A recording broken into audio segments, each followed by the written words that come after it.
I found passage to Bravos on a merchant cog out of Maidenpool. We must draw as little notice as we can for a few days as we provision ourselves, but I believe we can sail before the full moon. I must interject, my king. I still feel it would be an error for you to leave Westeros.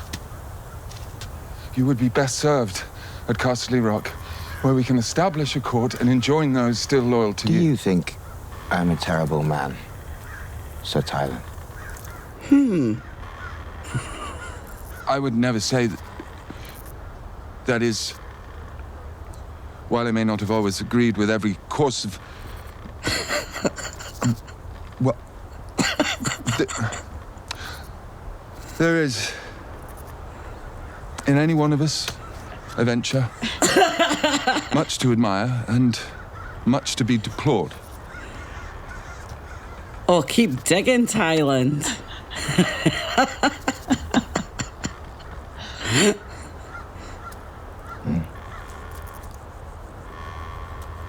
We sail for Essos, then.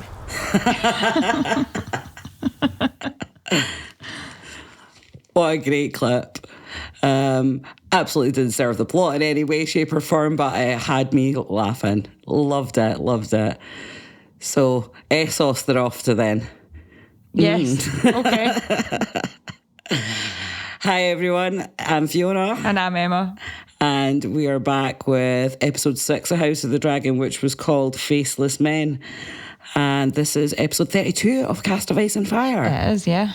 Coming up in this episode, we have got The Butcher's Small Gathering, Confessions of a Desperate Stepmother, Gwayne Saves the Day, The Harrenhal Hatchery, and Everything Elf. We also have our regular dragon section and R.I.P. And then we'll be wrapping up everything else. So stick around. Let's get into it. Let's do that.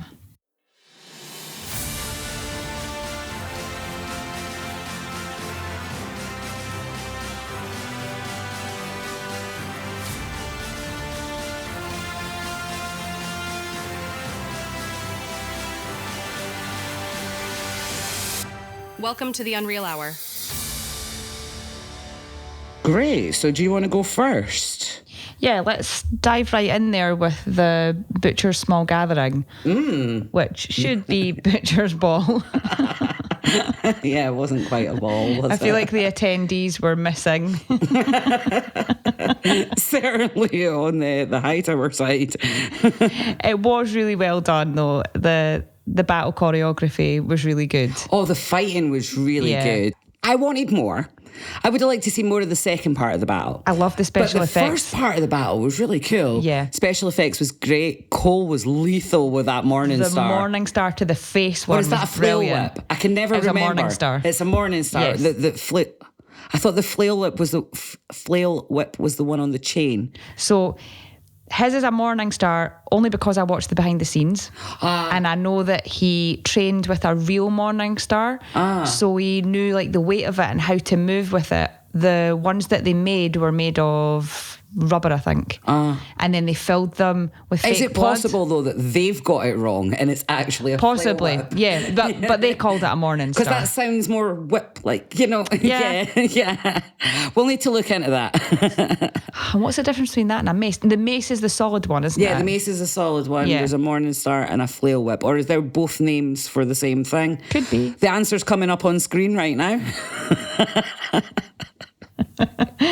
So anyway, he was lethal with that. That was great. Yeah. I don't know if he's quite the greatest warrior of all time or in the Seven Kingdoms. Fabian had said in an interview that he wanted to portray that although Cole is classed as the best warrior, he's really tired. I did see that interview. So I thought, I get that. That tracks. Yeah, like that he did definitely come tracks. across as like. I mean, he was competent, definitely. But sluggish with it. Yeah. And so at some point he drops the big ball on the chain. He loses the sword and then he's just crazy stabby with the knife. He swings it at the guy and it gets stuck in his face. Yeah, brilliant. Loved it. It was so gruesome. Loved it. Yeah, it was very good. So the fighting that we got was great fighting. It was. And then I did really like when they did the whole, we light the way! Yes. And they were so proud of themselves. Actually, should probably mention how cool it was that there's all these dead bodies. And they're like, oh, something's not right here. Yeah, that's what I was thinking. It was total CSI, wasn't it? Yeah. It's like, this isn't the murder scene. Like, these bodies were moved. yeah. Yeah, I've seen that episode of CSI probably at least 50 times. But yeah, that was cool. And then the whole We Light the Way thing, that was really cool. And then we have the Winter Wolves. Yes, and the they come in and drums. surround them, and there's so many of them. Yeah. So many. Yeah, they were fucked. Yeah. And Cole's wee wingman's like, run! Run! Where? Literally Exactly. surrounded. There's like 15 of us, and there's about 500 of them. Good luck with that.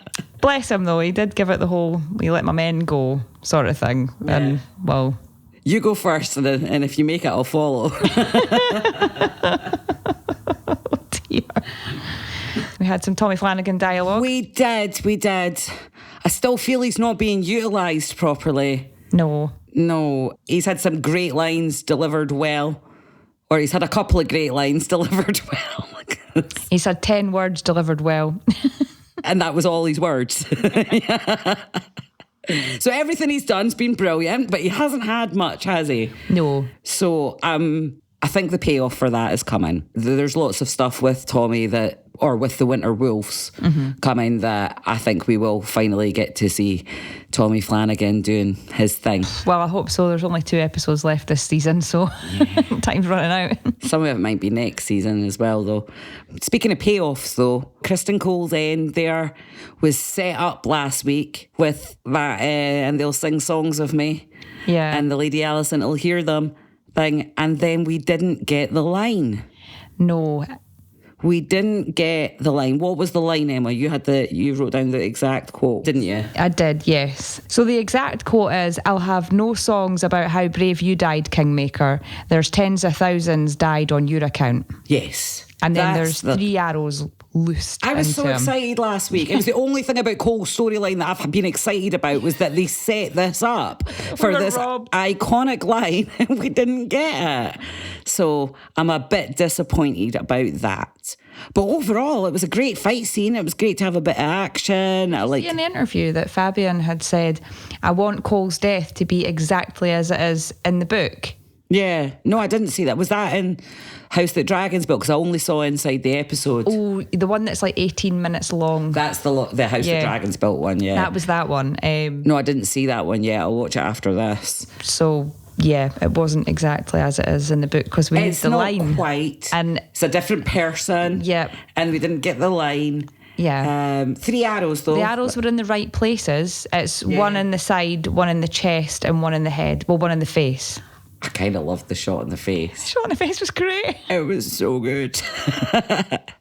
Loving Black Alley with her weirwood arrows taking the shot. Yep. It wasn't her in the book, but it was great that we got a bit of her because she's got a bit of backstory that we haven't had. So, again, going to Emma, who's done her homework this week.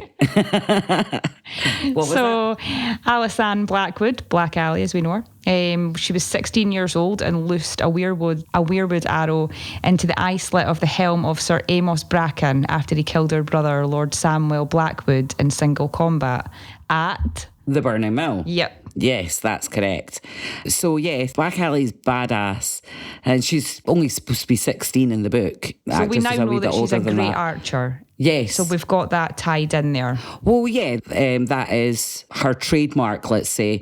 So it's good that we've been given that. Yeah. Again, she's not had any dialogue. She had a couple of lines in the song, in the music video. But she hasn't had any speaking lines yet, has she? But we've got to know a bit about her. At this point, she has more character development than Joffrey. So least we got to see him this week. I mean, Jaehaera's got more character development than Joffrey. I think the cats have. Listen, we saw him last week as well, and it was exactly the same shot. He was asleep. It all looked very blurry, early 2000s camera work. I was like, what's this? Is this a dream? You know what's sad is in the early 2000s, we thought that was really, really clear. Yeah. And then we watched stuff from the 2000s, you're like, whoa. Is it our eyesight, though? Yeah. No, it's not. Do we have a clip? Oh, actually, the only other thoughts about the scene was Criston Cole bringing out the favour that Alicent had given to him. And it's like, when you think about people when you're going to die, and it's her that's on his mind. Yes, let's hear Cole's last words. Criston Cole! Traitor, usurper, and defiler of justice, come forth to hear your fate. If I strike my banners, will you spare my men their lives? I made a promise to the dead, Cole. I told them I build a sept out of traitors' bones. I don't have near enough bones yet.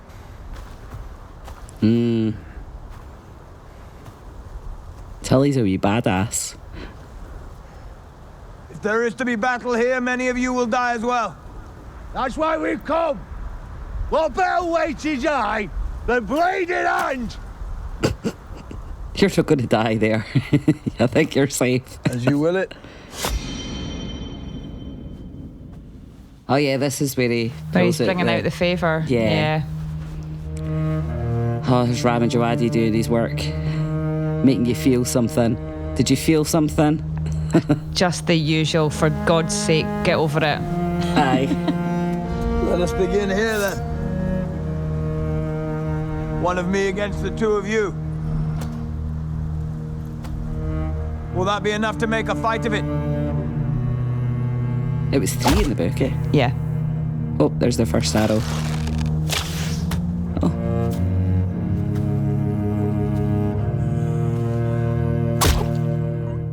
Oh, that last one sounded sorry. So in the book, he asks... Longleaf. Yeah. No, is it not? Garibald Grey. Garibald Grey, Roderick Dustin, and Longleaf. Pate of Longleaf. Yeah. He offers to fight the 3 of them honourably, and they all refuse. Instead, Red Rob Rivers and 2 archers shoot him with 3 arrows, killing him before the battle truly begins. And then it's a slaughter. Yeah. It's a huge battle. The slaughter was implied. Yeah. But slaughtering 15 men really wasn't how it went down. No. I think the 15 men were supposed to represent hundreds, and the hundreds round the outside were supposed to represent thousands. Ah, okay. So where is the CGI budget going this year?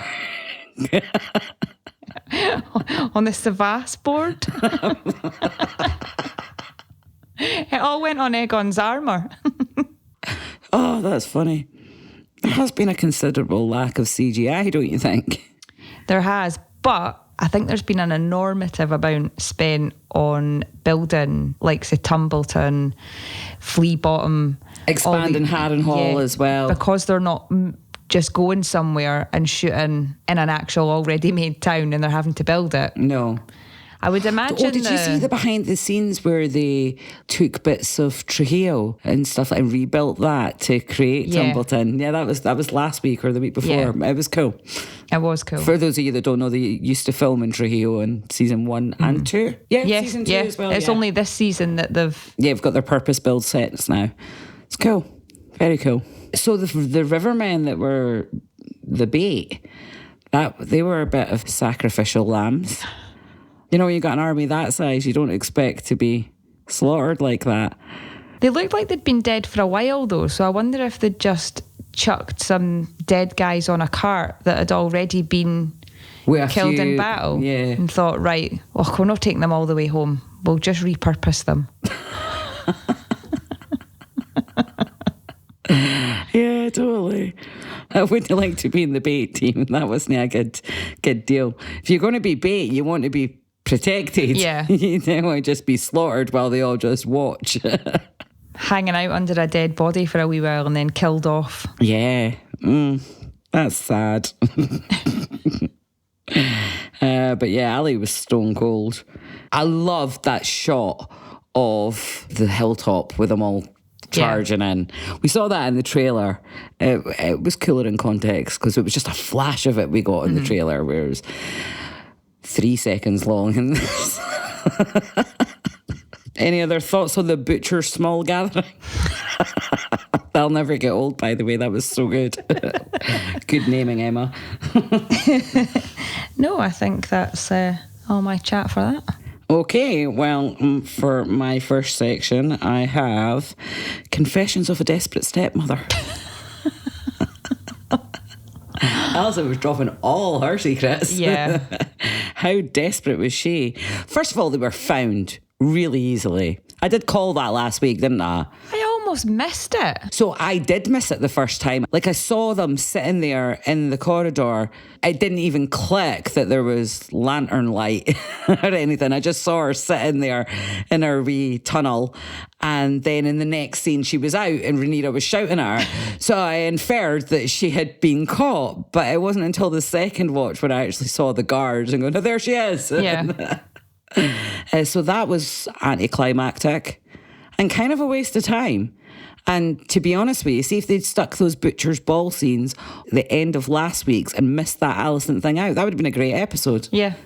That would have been a good end to an episode. Yep. I would have been down with that. Because, I mean, timeline-wise, it took about the same amount of time. I think if they'd done that and they'd opened this week rather than whatever that was, and then what we got of Butcher's Ball, Yeah. they could have done it how they did Burning Mill. Yeah. With just all the bodies. Yeah. They didn't need to do any more than that. We would have inferred from that, okay, this was a massacre. And Yeah, exactly. Although I do feel a bit robbed because we didn't get fish feed and now we didn't get Butcher's Ball, and it's like... There's a lot of chat and not a lot of action. And I'm okay with chat. Chat's important, but I'm just not getting enough action, right? I think the ratio is all wrong. The ratio is way off. The pacing is weird. Yeah. I mean, there's definitely some episode 3 issues that we had, but we won't go back to that. But other than that, I can't say I've hated any scenes. I've just not had enough of what I've been waiting for. Yeah. What I expected from this season. But it's both slow and rushed. Yes. Like how... I don't know if that's a skill or not. I think that's a unique talent. How do you pull that off? Oh, dear. Yeah, well done. Well done, Ryan. You've achieved It's a first. But yeah, actually, you were talking about this. You listened to an interview with George, you were telling me at the end of last week, where George said that what he liked about Dan and Dave, and this was in 2019 or 2018, late 2018. 2019 this interview was. Right. It's on the audiobook version of Fire and Blood. And George says that what he liked about Dan and Dave during season 8 was that he likes to turn things up to 11 and that they dial it up to 13. Yes, and he loved that about them. Yeah. Right? This is where I feel like the House of the Dragon has fallen short. When there's a potential for turning it up to even just 11, forget 13, just turn it up to 11, we get 8. If they could turn it up to 8, that would be fantastic. Oh, right, okay. Am I being over generous with the 8? Yeah, maybe I am. But yeah, there's no 11 or 13 moments. It's a consistent 7 to 8. Yeah. With like a few wee moments that might push a 9, but just moments. Overall, it's like a 7 to 8. I mean, honestly, the set is amazing. The so props, good. the special effects, the acting, The music, the casting, the sound design. Yeah, it's all fantastic. So why? The directors are great, the writers are great, but there's just something there that's just not. It's just not pushing it. Yeah. And I don't know what that is. I don't know if that's a political it's that 11 or correctness. 13 thing. I think it's... I feel like it's these crazy woke people. Yeah, it is trying to be a bit woke. well, I consider myself to be reasonably woke enough that I don't go about offending people. You know what I mean? But, it's just, I don't want that in my medieval fantasy dramas. No, there's nothing that comes close to the Hound and Arya or the Red Wedding. Like, there's nothing shocking. No. We've not had anything shocking since last season, actually. Last season was quite reasonable in that sense. We had... Well, the red sewing was pretty shocking. The chopping off of Melis's head, that was awful. Yeah, that was pretty shocking too. Although out the books. These are things that are in the books. Yeah. Well, not to be offensive or anything. Let's I don't know, go with the woke team here, but the material's right there. Like, you had a guide. Had a guide. Just a luxury that Dan and Dave did not have. Just please stick with the guide and turn it up. They did. They just chose to not expand book 4 at all and jump straight to book 5 and wrap it all up there. But no, you're right. They have Fire and Blood. It's a choose your own adventure. George gives you 3 options for every single plot line that happens. Why do you have to go and create a 4th? But I think this is it. I think that where it falls short is when George is no longer involved. Yeah.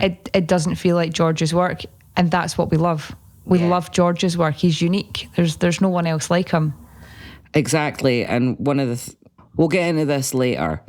In our spoilery section, we're going to hold back some of that, but I feel like this episode was 90% off book. Yeah. I mean, I'm not saying I wasn't entertained by a lot of it. Nothing that happened was like I can relate back to Fire and Blood, except maybe the Butcher's Ball. Loosely, some of it can very loosely. I see where they're trying to make things match up, like we just discussed about Black Alley and melding her character and trying to make those bits work. I see where they're trying to set up Tumbleton. I see where they're trying to set up a Helena story, but it's just slow but rushed. Yeah, we'll talk about that more in the spoilers when we can speak freer. But for now, where were we? Confessions, right? Okay. So first of all, we've got Alicent giving her first confession to Rhaenyra about Helena being pregnant and stuff like that. So that, and then I like that, like Rhaenyra's like, I have to keep her hidden now. I actually have to because people can't see her pregnant. And I'm intrigued by the fact that Rhaenyra's keeping this secret at this point. Doesn't make any sense. Rhaenyra's grieving for her boys. She would not be friends with this woman. It doesn't make any sense. No, it doesn't. And she wouldn't protect her child and grandchild. It makes no sense. And I'm not even going to moan about it being so off book at the moment. I'll get back to that, why that is so off book and so ridiculous. But even just taking it on face value, it doesn't make any sense for these characters, given what she's been through. I mean, we've got that line from Alicent, Rhaenyra says to Alicent, "You're a Hightower, to my court you're the enemy." And Alicent says, "And to you?" Rhaenyra's like, "Do not try me."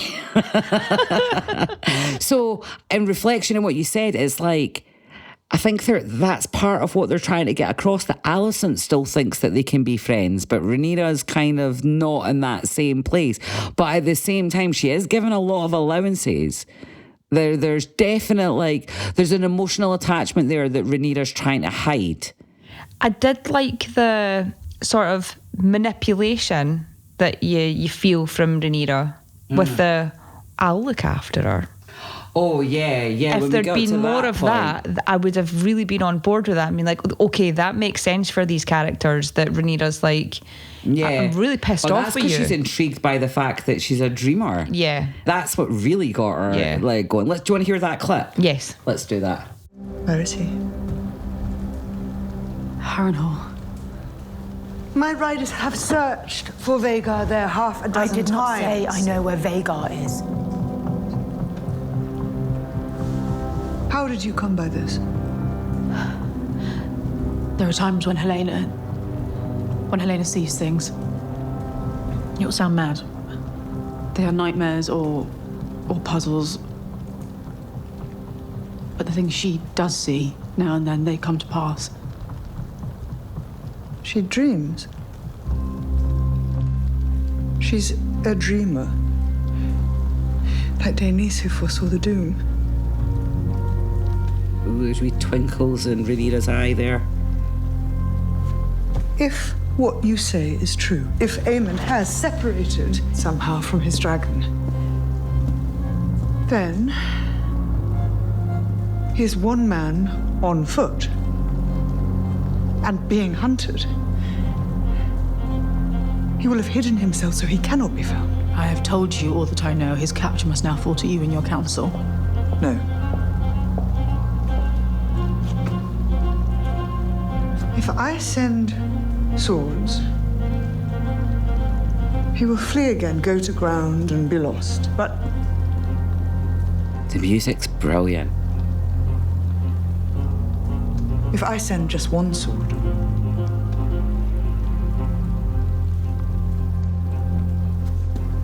with someone he trusts.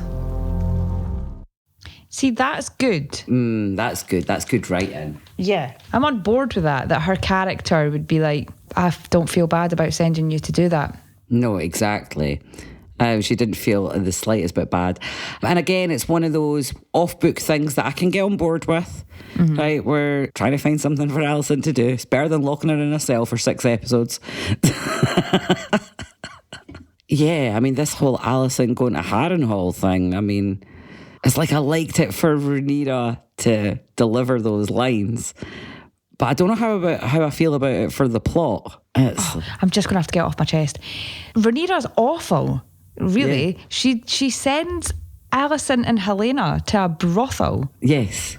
And says... Oh, no, did she actually do that? Yeah, she did. She sent them both to a brothel and said, see how you feel to have your own bastards.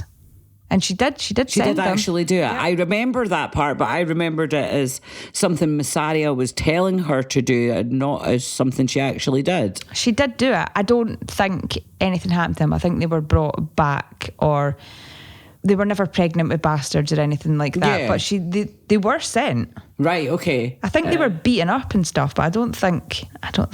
See, this is a problem. I mean, that's not a spoiler, because that's not happened. Yeah. They haven't done that. They've went in a different direction with this. So, and I can't see it happening now at this point in the story. So it's not a spoiler. It's just a fire and blood spoiler. So that's okay. But this is the problem. They've made Rhaenyra quite a sympathetic character. And now they're going to make her unsympathetic. Just give her the character arc that we want. We want to go from the Realm's Delight to this awful person. Yeah, and that's the point. We're not getting awful person. We're getting... But she's doing awful things for the right reasons. This is back to that woke thing again. Yeah, we're not getting... That's what we loved about Game of Thrones, the character arcs. Look at how awful Cersei Lannister was. Yeah. And when she was through the streets, shame, we all felt a bit of sympathy. We did. For Cersei. And you would never have thought in a million years you would feel sympathy for that character. No, so that episode broke the internet. It was so well done, and we're not getting that. Who said the shame line in this episode? Somebody said shame. Oh, who was it? Oh, I don't know. I missed that. Oh, what was it? Somebody said shame. I don't know. I can't remember. Maybe as we talk about other things, it'll come back to me. So what else have we got going on? Oh yeah, Massaria lies about knowing about it. Oh, that's going to come back to bite her in the ass, isn't it? I hated that scene. Yeah, and what's with that jacket? That was incredibly modern, wasn't it? I didn't notice the jacket. What I noticed was... Oh, did you not? No, when Rhaenyra's like, and did you know about this? And she literally stops dead and Rhaenyra keeps walking. So at no point is Rhaenyra going to be like, hey, are you coming, girl? Yeah. Like what? No. Yeah, very performative for the camera, but like... It made no sense. No, it didn't. Like... An intelligent person would pick up on that weird behaviour. A paranoid person would pick up on that, and she's supposed to be hugely paranoid. So what we get is her asking a weird question. So then, in the next scene, we see Missaria arranging to get rid of the maid that was the witness to the secret. That's diabolical. Yeah. Oh, she's gone dark. So Missaria's character as well is a bit of a disappointment, I'm thinking, because she's supposed to be a really good mistress of whispers, and yet I'm not feeling that at all. For example, while she was floating about trying to figure out what Alicent was up to last week, there was a whole conspiracy going on with the gold cloaks and everything, and she was oblivious to it. Now, Missaria's reach isn't widespread throughout the 7 kingdoms, or 9. But she's supposed to have her ear to the ground in King's Landing. This was going on in King's Landing, and she's completely oblivious. I'm a bit disappointed with that, to be honest with you. I heard someone say that, I can't remember it myself, but I heard someone say that her foresight, because of her whisper knowledge, was so good that it was like, is it magic? That's the way she came across in the book, that she was, is there magic going on here with her? And yet, no, not getting any of that vibe. I'm getting a mediocre whisperer at best. So that's a bit disappointing. Maybe there's good Missaria moves to come, but she just seems to be mistress of knitted brows and shaking heads at the moment. And arguing with Daemon. Yeah. Yeah, for sure. I mean, she had some good scenes with Alicent last week. I liked those scenes in themselves, but while there was something else that was way bigger going on, that's her territory. That's what she should have been involved in. So a bit disappointed in that. I'm calling that a writing error. Yeah. As opposed to a character mistake. I think that's fair. Again, it was this whole gold cloaks thing is off book. So if George had written that, Missaria would have had some information. You know what I mean? Because that's what she's supposed to do. So yeah, moving on back to Helena and Alicent. So yeah, we've got Helena won't eat. She confronts Alicent about her lies about Jaehaera. And the moment when Alicent, I had to save you. And she's like, you or me? And she's like, does it matter? Or what difference does it make? Oh, plenty. Quite a lot, actually. Like, that was stone cold. What the fuck? You're supposed to be winning her over here? And of course, Helena's kind of piercing herself with a needle in this scene, very self-harm-like. That wasn't good. The tapestry. So Helena's crafting a tapestry. What is that? What is that? What do you mean? What is the person in the fetal position, and what is that supposed to depict? Well, I don't know what the fetal position in the red background is supposed to depict itself, but it was on the backdrop was Harrenhal, and there was an ominous looking figure standing over it as well. I thought it kind of looked like a guy. At first watch, I thought it was supposed to be Alice Rivers, but I only got it for a split second before it disappeared. And then the second watch, I looked again and I thought, oh, is that a guy? I meant to go back and look at it again. But I have no idea what it is. But it's Aemond, because we've got the sapphire eye, so it's definitely Aemond, and it was definitely Harrenhal, but the symbolism of what's going on there with Aemond, I'm not quite following. Is it... Oh, I think that's for the spoiler section. Genuinely don't know what it is. Okay, I might come back to that in the spoiler section. Let me write that down. I was hoping you would have had some insight as to that. I think I do. Right. But I don't want to go there till spoilers. I feel really sad for her when Helena's like, did you marry me, Aegon? Because you didn't think you could marry me anybody else. Yeah, was there no one else? Yeah. And was it your idea to marry me to my brother? She's like, no. No, it was my dad's idea. But I was fine with it. A way of keeping her close. That's so messed up. Yeah. I'm not buying that. No, I'm not. No, that's... Did she look away when she said it? Aye, she probably did. I'm not buying it. Or maybe that's the lies Alicent tells herself. Because no, I don't think she did look away when she said it. And it would be stupid of them to put that line in last week and then have her lie and not do the look away thing. But maybe I need to rewatch that scene, because right afterwards, Helena just gets up and like walks away from her. So maybe she did look away. The soup part made me eye roll. She's so concerned about her not eating, and she takes one mouthful of soup and then she's like, okay, right then, that's me away, cheery bye. Like, she had one mouthful. I found it quite entertaining that Helena... Did she feed her it she as did, well? Like, yeah. why is she feeding her? You know, like, why is she not talking to her? And, like, she's her grown daughter. She's an adult. Instilling her with strength before she goes away. Like, what? Why did Alison feel, okay, she's going to be fine now. I fed her one mouthful of soup, so she's going to be totally fine. She can't pick a spoon up herself and eat a whole bowl. Well, what I took from the scene was that Helena was finally willing to eat when Alison says, I can't go until you do. She's like, all right then. If anything, get fucking rid of you. Yeah. You're not getting any pudding until you've had one more mouthful. You can't have any pudding. You don't eat your meat. Oh. And then off to Harrenhal she goes as well. So, I mean, who knows what's going to happen there? I mean, so we did clock that in the trailer, that there was a scene where Alison looking horrified, and it looked to be Harrenhal. So, yes, we weren't imagining that. Yeah. That's great. Because there's been a few things that I saw in the trailer that didn't play out at all like we thought they were going to. So that one, yay. I mean, time will tell how that's going to play out, but it's an intriguing twist, I suppose.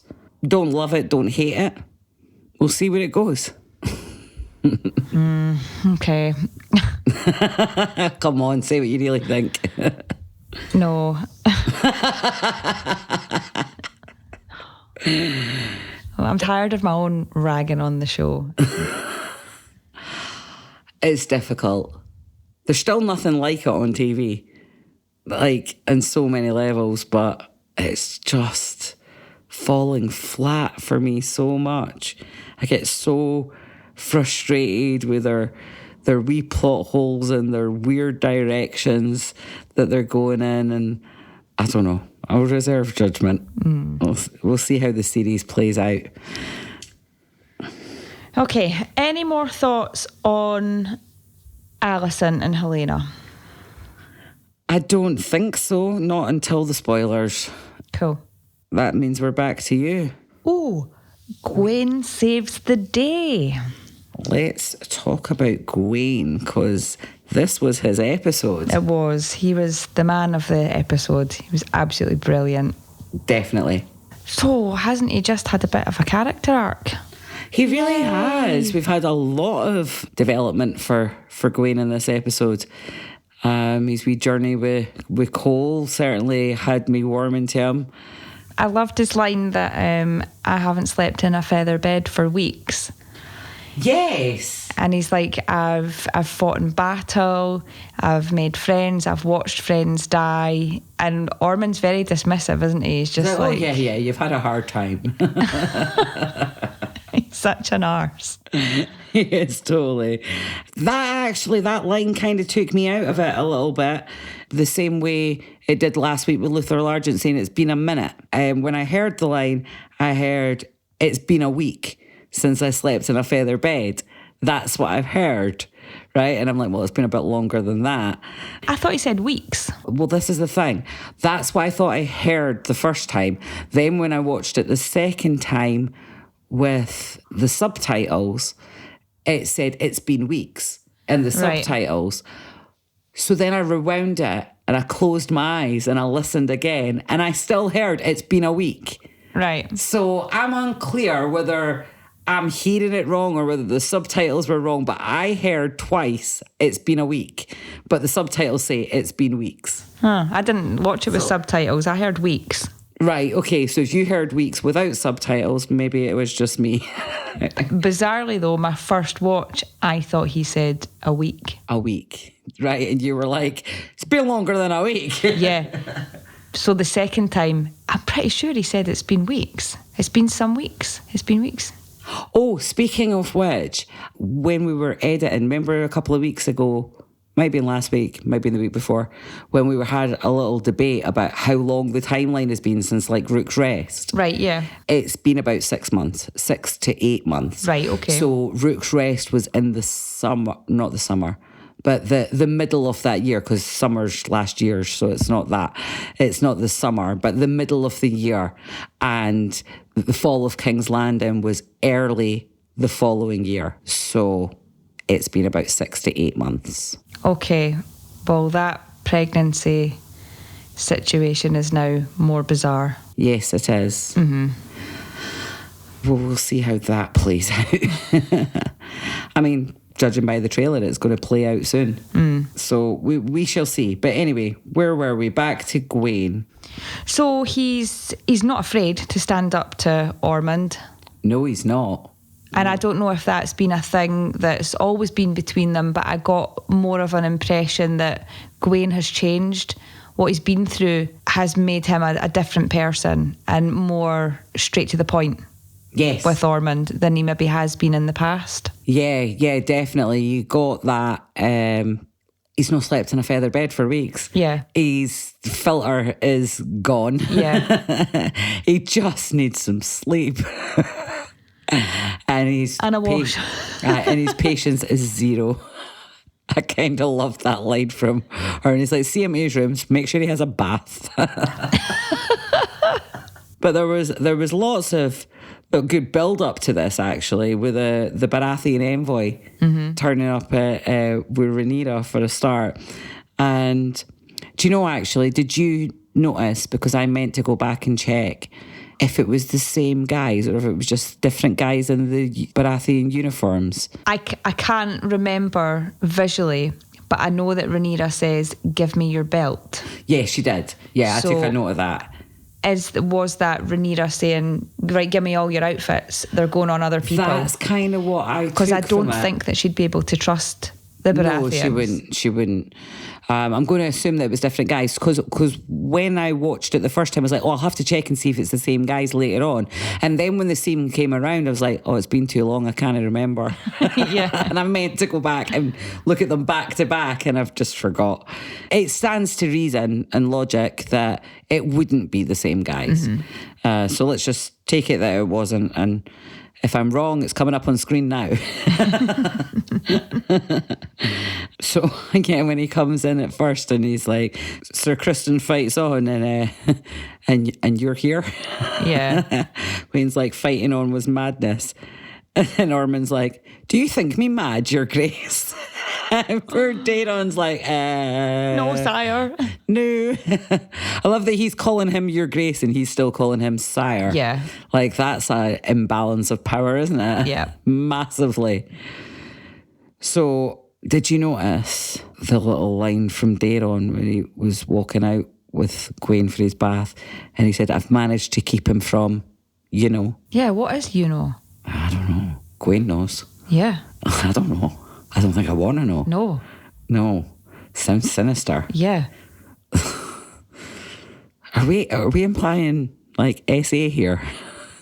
Possibly. A lot of people were throwing that about last week, and mostly it was kind of dismissed. And it kind of could be, but Ormond has just made some weird jokes at very sexually weird jokes. Yeah. At Gwayne. Gwayne's face is brilliant. He's just like, fuck off, mate. You're vile. Whatever. Like, been listening to this my whole life. Yeah, as if. What was he said to Daeron? Backs to the wall, remember? Fuck off, Ormond. So rude. So we can definitely glean from these scenes that Gwayne likes duck. Yes. Not goose. If that's the right way around. Can't remember, but you get the point. Yeah. That means that bromance we were sensing last week wasn't it in our imagination. No, we Might be that. one-sided, but there was definitely some bromancing going on there.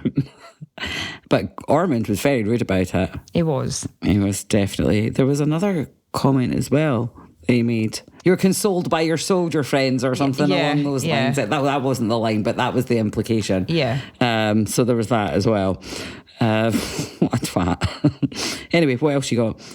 That scene before Gwayne goes off and he's refreshed. Ormond is such an arse, and Gwayne handles it relatively well. Mm-hmm. He has one small answer back at him. Mm-hmm. But other than that, he's very tired. He just wants to go and get freshened up. But the next scene, right, where we see them together, is the one with the fake Baratheons. Oh, it's brilliant. It's so brilliant. But I love that the next after that, where they're standing at the window and Ormond he apologises. Yes, he does. We never hear Ormond apologise, but he's like, I have to apologise. That was pretty good. Well spotted. Definitely. Shall we hear the clip of the moment, Gwayne's moment? If we might see the king in person, that we may bend the knee before him. That's so obvious. Yeah. His Grace. Daeron Targaryen. The first of his name. King of the Andals, the Rhoynar, and the... No! Stop him! Stop him! Stop him! These are assassins! Sent for Daeron and you!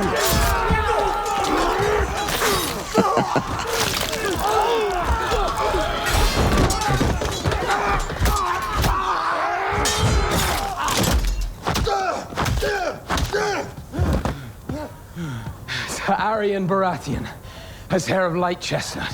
He's about a foot taller and, as it happens, far more comely. I will cleave the bitch from crown to cunt. She will die wishing she never did. Oh, dear. And then we have cut off the vomiting. We don't need to hear that. Nobody needs to hear that. It was bad enough that we had to see it. Although it was kind of hilarious. It was hilarious. I loved how disorientated Ormond is. Oh, yeah, there was some good things going on with the sound design there. Yeah. He was all over the place. Jobby bombs, man. Absolutely. If that's what happens with a couple of smelly soldiers, what's... Yeah, we needed the jobby bombs. Yeah, definitely. That's phase 2. Yeah. This was a bit more on brand. Loved this. So there's poop, there's vomit, there's blood, there's jokes. Mm-hmm. This is more on brand. Like, lots of gore. Yeah. Like, it's not unexpected, though. No. It was a bit obvious. Can we see the king in person? Gwayne had them sussed way before that, though. He was just waiting for and I think Ormond maybe would have if he wasn't so disorientated. The plan was pretty good. I credit Ormond with being very intelligent. Yeah. The smell definitely knocked him off. It was... I think he would have, pardon the pun, smelled up hot brewing if he hadn't been so put off by the smell. I can definitely smell shite.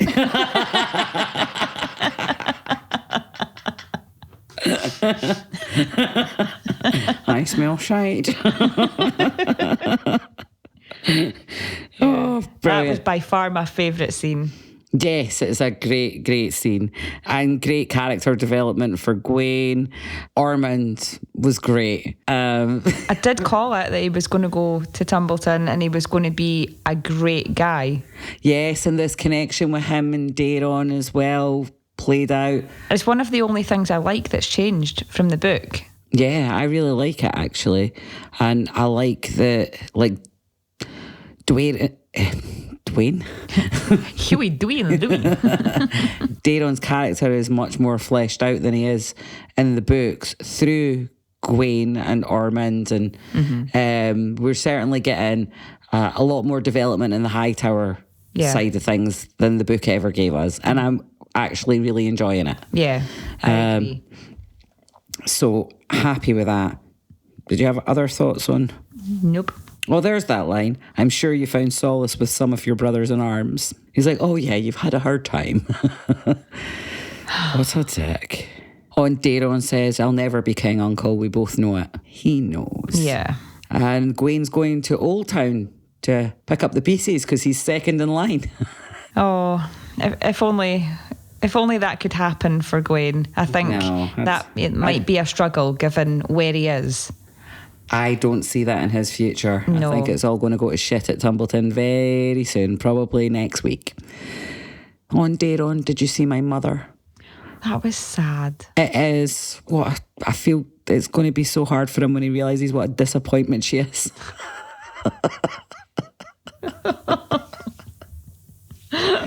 Oh, we probably never lived to know. That's sad. Oh, yeah, and Ormond saying that Rhaenyra made a great choice making Corlys her hand. Yeah. That was interesting. This is weird. He's like... See, did he say that Corlys smelled of something? Oh, wait, yeah, there was some... I can't remember it, though. It was something metaphorical, but his choice of he smelled of... And I thought, oh, that's very you. What was it he said? I can't remember. I kind of want to hear the clip now. It's annoying me. Okay, after a brief consultation with the episode, he said there's a soundness to his breathing. Yeah, it wasn't a smell, it was a sound. Like, still one of the senses. Just weird, like a weird thing to say or to notice. Yeah. There was a soundness to his breathing. Yeah? Okay, dude, I'll take your word for it. And when were you in a room with him? I don't think it's metaphorical breathing, though. It's like, what is that? Pass. Who knows? But he certainly admires the man. Yeah. And last week he was going on about the yellow toad. He seems to admire his strong enemies. Yeah. He does not admire Rhaenyra, though. He's got a lot of derogatory words for Rhaenyra. Yes, but he's a sexist, homophobic, abusive lunatic. So, yes, with some weird sensory things going on. Oh yeah, what was he said? What about my grandfather? He's like, Otto, where do I start? At the head. Clearly has no respect for his uncle Otto either. But yeah, I wrote down here as well, like he says to Gwayne afterwards, you did well. Mm-hmm. So that was nice. But Gwayne had a good arc. He did. He did for sure. It was a good episode for him. Glad he left Cole. That was getting a bit depressing. I mean, how many pep talks can a guy give? I don't know. That was some weird unrequited love going on there. He stepped up and moved on. Red flag. This is going nowhere.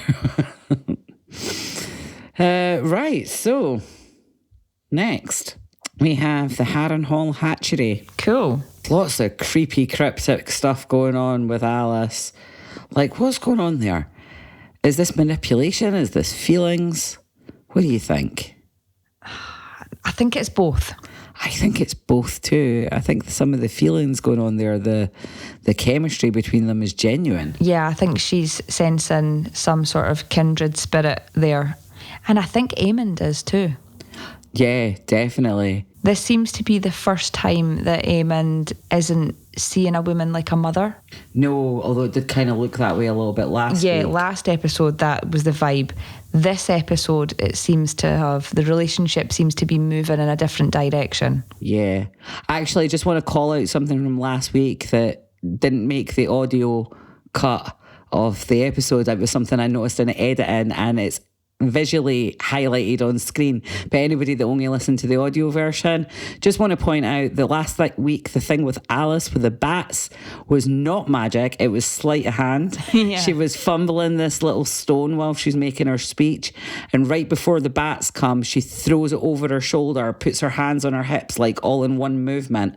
And as you hear the stone land in the audio clip, and then the bats come. Yeah. So it was sleight of hand. That was definitely no magic confirmed on this occasion. Time will tell if there are other magic, but magic was actually debunked in this particular scene. So for any of you that didn't notice that, sorry to burst your bubble. If you were excited about the magic bat scene, sleight of hand. So yeah, Aemond wants to leave and go and get Nana. He's like, oh, she'll find me. Well, my thoughts on that are, if it's time to find you, she'll come and get you at Harrenhal. Stay there. Because Alice has got a point. Yeah. There's kind of a bounty out on you, and you've got a kind of few distinguishable features. Give me a horse, he says. I love that the stable boy takes one look at him. He's like, one eye. Shit. Your powers of observation there are second to none, young man. You probably shouldn't call him that to his face. Not even the bad eye. He can still hear you on that side. What is it she says? She's got some weird, creepy, cryptic stuff going on, but she says a frog in winter sleeps under the ice. Even you must sleep. And, fair point, is it possible Vhagar flew away as a way of protecting you? Yeah. Yeah. First line of sense. Yes, it was. Unless she's given Nana some werewood paste. Yeah, Nana's passed out with some trees over her. Some paste-fed goat, perhaps. Tripping balls real bad. Anyway, we digress. There was lots of pleading and bonding and all of that going on between them. It's all very interesting, but I forgot all of it as soon as the dragon eggs came out. Yeah. Shall we hear that clip? Have you forgotten your history?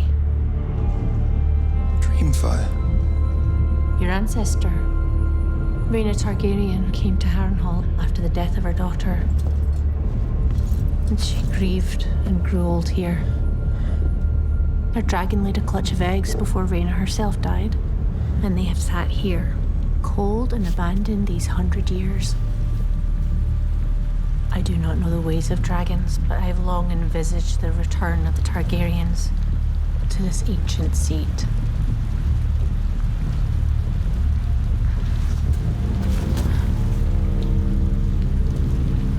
I've been cursed for my sins. Alice. All I put my hand to withers beneath its touch. Do you imagine that you alone know what it is to be cursed? I'm tired of this desolate existence. And so, I think, are you. You've been alone your whole life, Aemond. Can you not imagine what it would be to have it otherwise? Great lore drop. Loved it. I mean, Dreamfire was a prolific egg layer. Lots of people speculate that Dany's eggs came from Dreamfire. She laid a lot of eggs, that dragon, and it stands to reason that in the 15 years or so that they were hanging around in Harrenhal, that she laid some eggs there too. So this would be after the Alyssa Farnham eggs. I was just talking about that when I did my rewatch. Yeah? Yeah, because my husband said, oh, does that mean these are the eggs from Game of Thrones? And I said, well, no, because there's 5 in this episode here. And there's only 3. And I said, actually, I think those eggs that Dany has are the ones that were stolen by Alyssa Farnham. Yes. Although House of the Dragon are implying it's the ones that went to Pentos with the boys. But I'm going to take George's word for it. I'm going to go with Alyssa Farnham. It's better set up. But yeah, loved it. It's great. There's some eggs going on there. What I did love was that Aemon said it's warm. Yeah, that was cool. Very cool. And she says, there's an ancient strength here. Let the gods turn their back on us. We will make our own fortune. I will be the lady of the water and you, the dragon lord, by my side. So what I did wonder about the egg being warm is this where we're going to get morning from? Well, this is a spoiler conversation. Well, let's wait till the spoiler section. Right. I have thoughts. And then she offers him sons. Cryptically, you're a prince and your sons will be princes, while she's rubbing up against them. Got all her feminine wiles on the go there, eh? Yeah, they wouldn't be true-born sons though unless they're married. Unless they're married. And after everything that's happened regarding illegitimacy, that would be a blunder to make, wouldn't it? It would. But more of that in the spoiler section. Yes. So, yeah, loved it. Loved the lore drop. Really enjoy every time we're in Harrenhal, to be honest with you.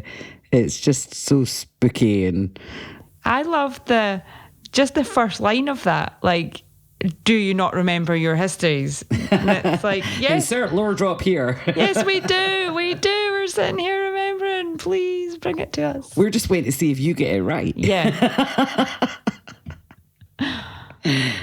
But yeah, lots of cool stuff. So that means we're back to you. We have got Ulf. Ulf has been another favourite for me this episode. Yeah, you hated him last season, didn't you? I thought he was a pain, but he was. This season he's been really funny. Very. And this episode I thought he was quite funny. He's just whiny, like, oh, I just want to be back at the pub with my mates and I'm not allowed. Do you want to hear that clip? Yeah. Let's do it. Market day tomorrow. Do you remember Market Day in King's Landing? Oh, the nostalgia. Before all of this. Those were the days. Fruit stalls, geese honking, traders shouting. Hot pies. Took it all for granted, didn't we? That will soon be the same again, I imagine. But we're not the same, are we? We weren't in service back then. At the beck and call of the Queen, sleeping on a hill, alone. She stopped me going to the tavern, Hugh. Not 1 hour with the lads. What's the point in having a dragon if no one's around to see it? Or would you go back to where you were? Grounded, man. Scrabbling around in the dust? No. No, I can't say my life has been improved. Can you? Probably not. His face said it all. It's all true. Yes, it is. It's all true, but the Ulf pity party. Yeah, it's funny. It's quite hilarious. I think if we're looking at the reasons that the dragon seeds might start to feel a bit animosity towards Rhaenyra, and then maybe change their perspective, not being allowed to go to the pub seems dead petty. But that progresses in the episode. Yes, it does. It does. That's he's taken a bit of flack from Daemon all season, to be honest with you. Yeah, and Rhaenyra, I think. And Rhaenyra. Lots from Daemon. Lots from Daemon. But yeah, so... He just has to have... He seems to have such poor luck. I know, of all the people to bang into. Yeah. He's like, oh, not even allowed to go to the pub and see the lads. So he does try and make that happen and then bumps into bloody Daemon. Of all people. Let's hear that clip.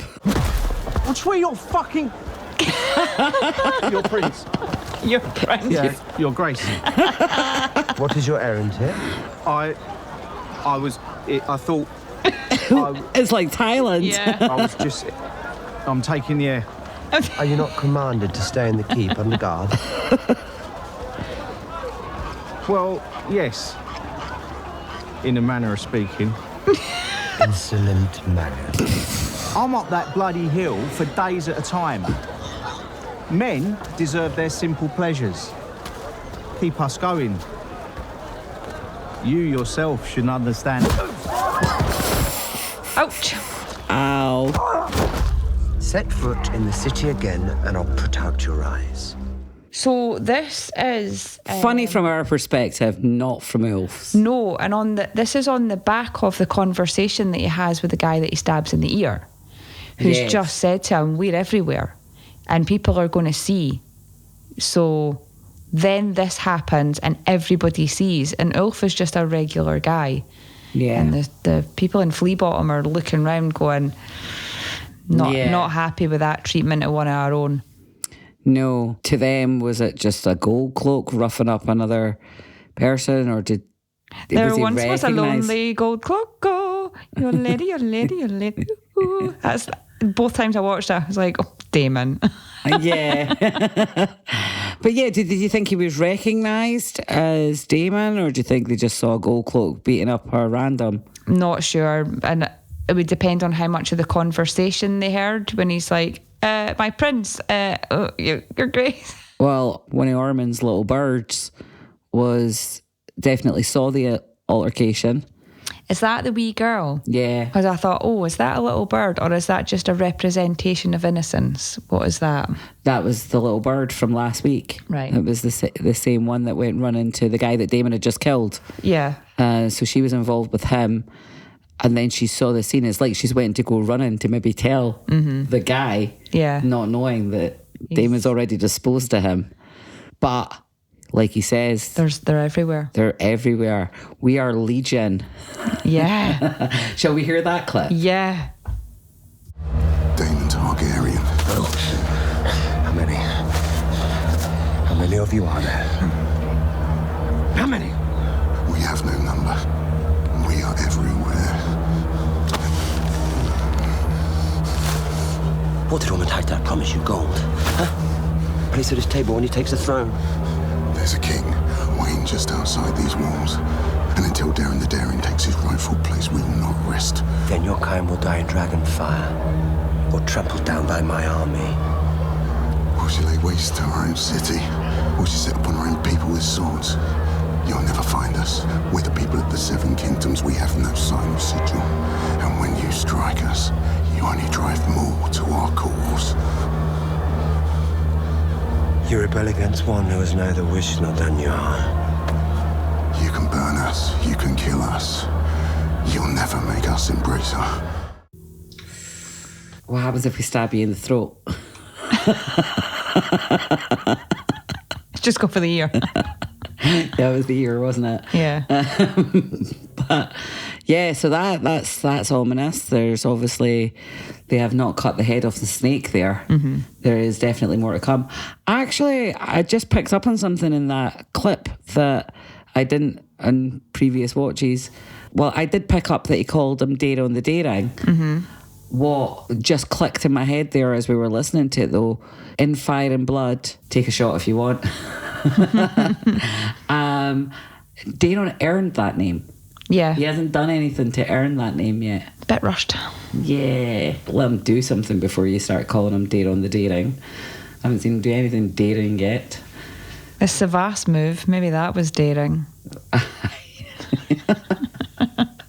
He quickly backed out of that one. He did, for sure. So sorry, that was a mistake. But yeah, so there's lots of layers of what's going on in King's Landing.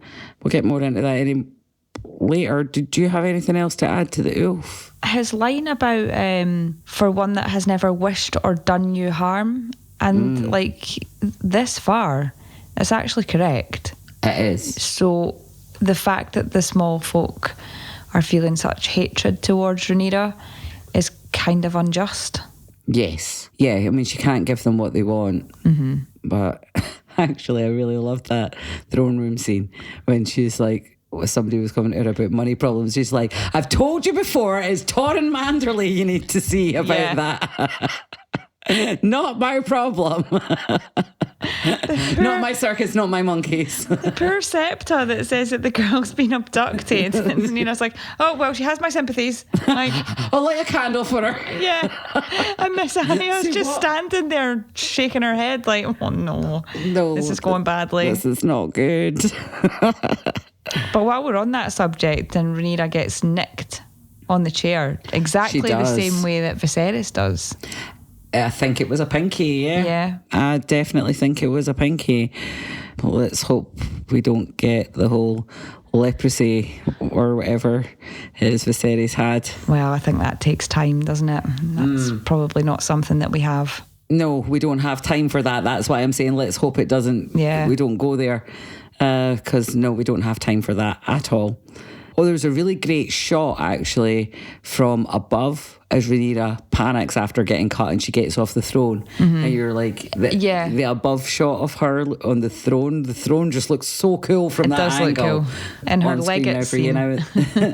And what, sorry? The legate scene. Yes, the legate scene, indeed. Get the fuck out of here before anybody noticed. And nobody noticed. Nobody did notice. Which again, if you're going to do an iconic book moment, people noticed in the book. While I didn't want them to do it, because, you know, kind of Rhaenyra supporter most of the time, I'm getting less like that as each week goes by, but up to now. And I really didn't want her to get cut by the throne. I didn't want the throne to spurn her. But when it happened, they're right. Yeah. Like, make somebody see it, because otherwise, how did it make the history books if nobody saw it?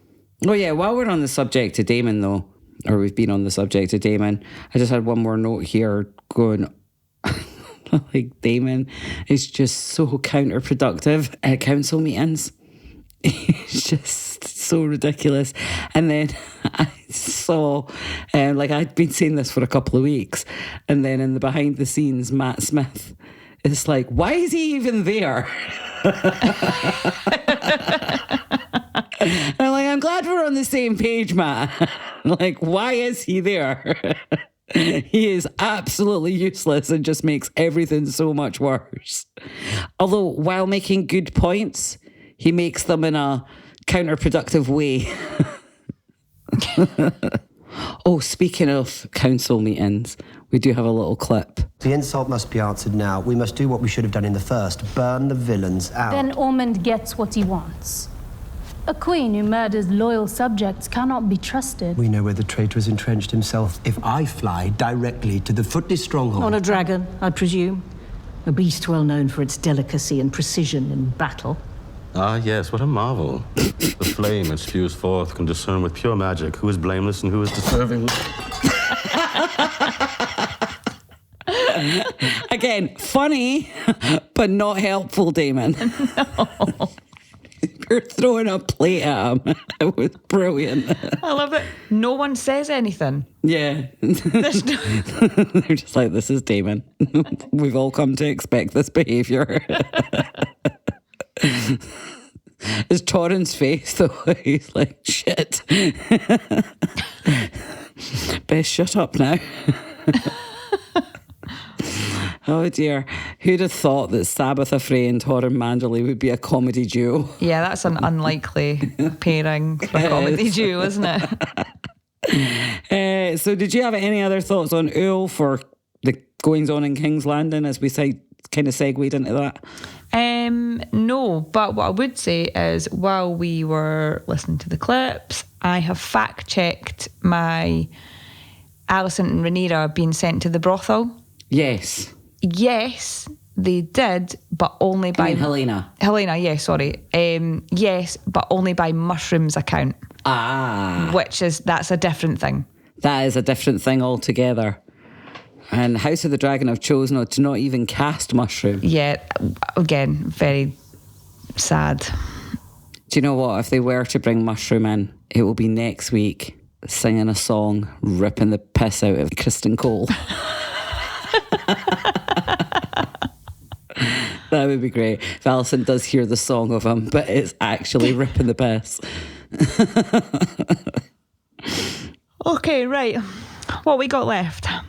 So my last section was a very short one, actually. It was just to discuss. I mean, there's a couple of other things to discuss, but we'll do that in the wrap up. But just to give a little bit of a wee bit of discussion to the way Corliss's story played out, because it was the final scene of the episode. It was our cliffhanger. So it feels like we should talk about it in the main section. I almost put it in side plots. Yeah. Because it was so It feels brief. like a side plot. It does feel like a side plot, but it was also a cliffhanger. So, but so was Alison and Helena and the walls. Yeah. And look how that turned out. Nothing happened. I feel this may be similar. I don't know. This one might be a wee bit more. He has been, well, we're hoping kidnapped because, his men were clearly slaughtered. Which is inconvenient because they were just about to head back to King's Landing to reinforce. Ah, okay. Well, I've just had an epiphany. Maybe that's why we had that line from Ormond about him. What was it he said? He liked his breathing or something. So maybe he has instructed his men to not kill Corlys. Yeah. Bring him to me. I want to hold him prisoner. I want to question him. I want to get inside this man's head. Maybe he's talking about his breathing because they've been spying on him. Oh, maybe, yeah. While they sleep. That's interesting. Because the line's very strange. It is strange. It is a strange line, and I think that might be the only way it could make... That's the only way we're explaining it. Yeah, that's my headcanon now.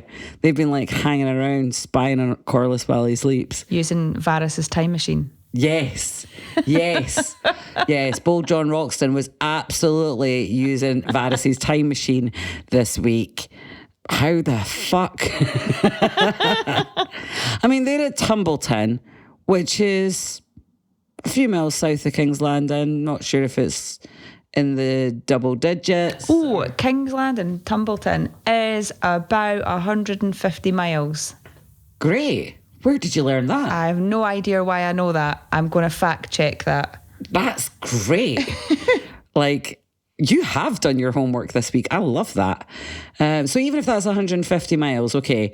And then we've got Corlys is cleaning up in the Crown Lands for the Triarchy soldiers that are still lingering about. Oh, no. Hold on a minute. I'm wrong. Okay. It's actually 300 to 350 miles. Oh, wow. So... No, the time machine was in play. Absolutely. The time machine was definitely in play. Tumbleton lies in the southern reach on the Mander River.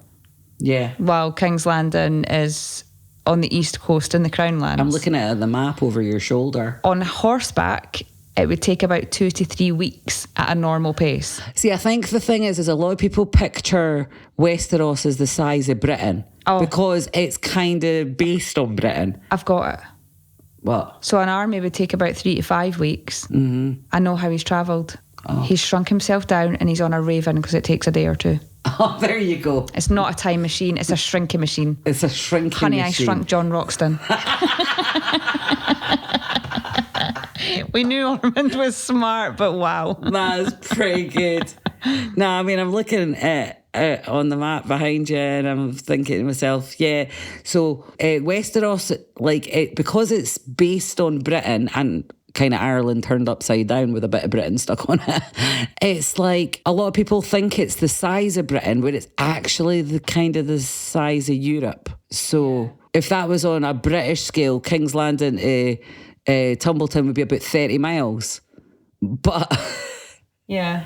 30 to 50 miles probably in this British scale, but on a European scale, it's 350 miles, like you're saying. That's a big distance. So the time machine was definitely no, it's a shrinking machine. We've decided it's a shrinking machine. He went by Raven. Yeah. It's the only thing that makes sense.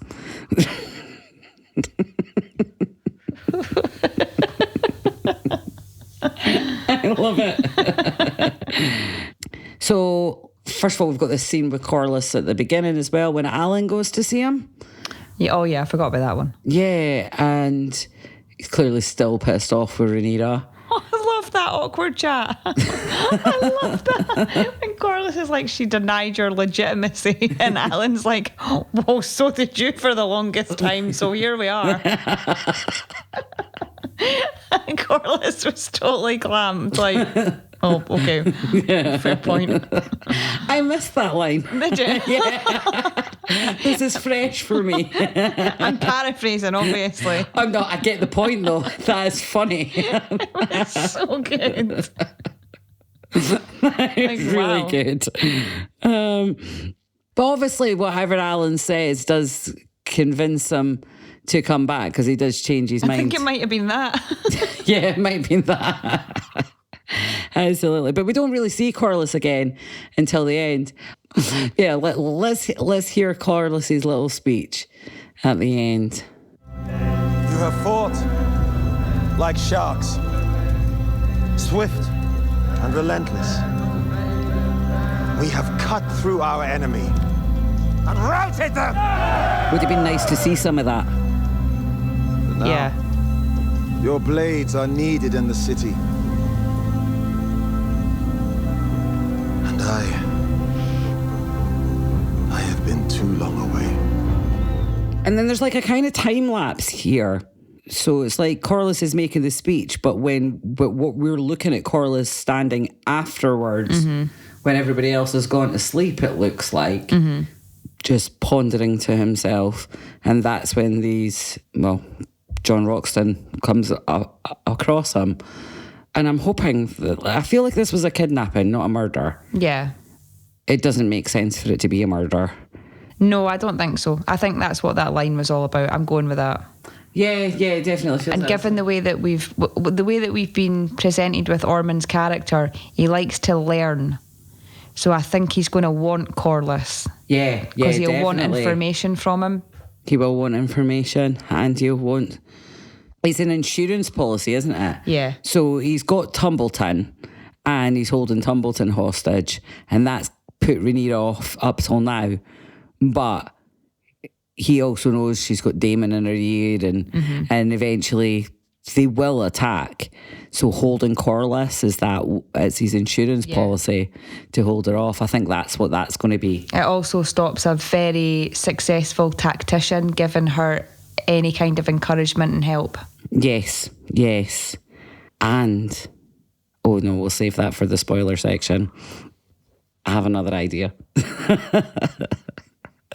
We'll save that for spoilers. But I think we've pretty much covered John Roxton's time machine and this weird turn of events that none of us saw coming. Again. I will reserve judgment and see how it plays out. It's too early to decide if it's good or bad. It's definitely different.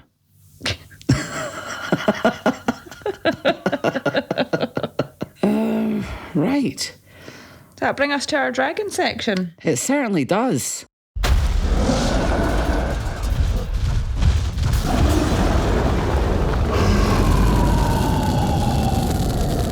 Well, it's a pretty sparse dragon section again this week. Really nice to see Vermithor and Silverwing having a wee week on Love Island for Dragons. Yeah.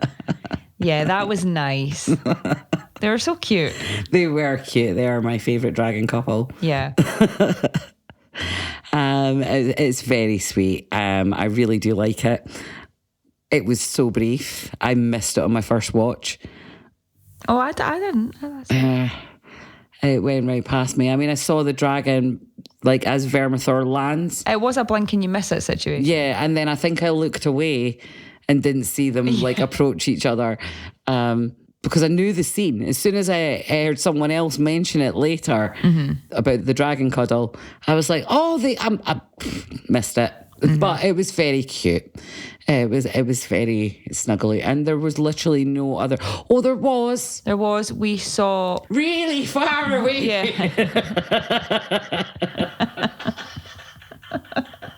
Why do we keep up with Father Dead? Is it a small dragon, or is it really far away?